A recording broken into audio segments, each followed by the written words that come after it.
His ankle injury is real. He's been gritting that out, but yet he says maybe it's been a little bit of a blessing because it's forced him to stay in the pocket. You heard us talk about it. I mean, a lot of dual threat quarterbacks, and now we're in the era of the dual threat, that runners who can throw. That's how you come into the league generally.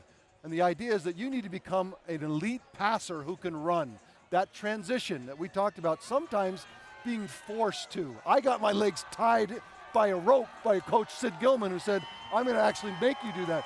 But actually being hurt and not being able to move around as much can start that process of becoming an elite passer who can run, which is the goal of everyone in the dual threat today. That injury, along with others, and Adam alluded to it at the top of the show, is why the Eagles have a philosophy of, think about how hard you work to get that first round bye.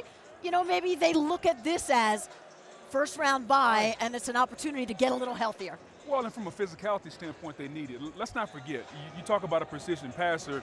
He's not that. This is a running football team.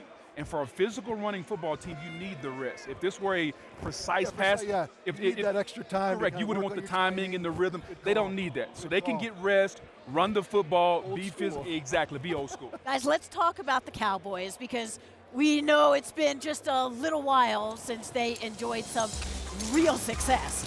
The Cowboys have had their fair share of playoff struggles since the triplets last led them to a win in Super Bowl 30. Dallas is 4-10 in the last 25 postseasons without any NFC championship appearances.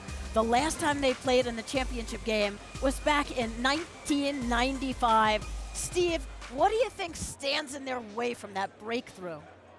Okay, all right, we've been talking about the Cowboys underachieving to their talent, whether it's supreme talent or even kind of middling talent. Right. They don't reach their level that they should, or punch above their weight. Yes. We never talk about that. And so in some ways, and this year's been another example of that so far.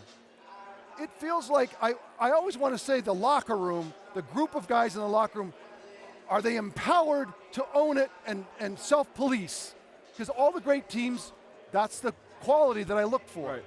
And they look over the year and well, Jerry doesn't allow that because he's such a strong personality, and the coach is not empowered because they know that in the end, no matter what Mike McCarthy says, it doesn't matter because in the end we got to go to Jerry. So in that way, he has a very powerful role in the whole thing. But is it possible that we need to excise from the locker room or empower this locker room? Right. Because either one of two things, either we don't have the leadership in the locker room, which I'm not sure is the case, or they're not empowered to take it, because I feel like this is a Cowboy team, again, that has shown the ups and downs of a team that does not have the connective tissue to make it all happen.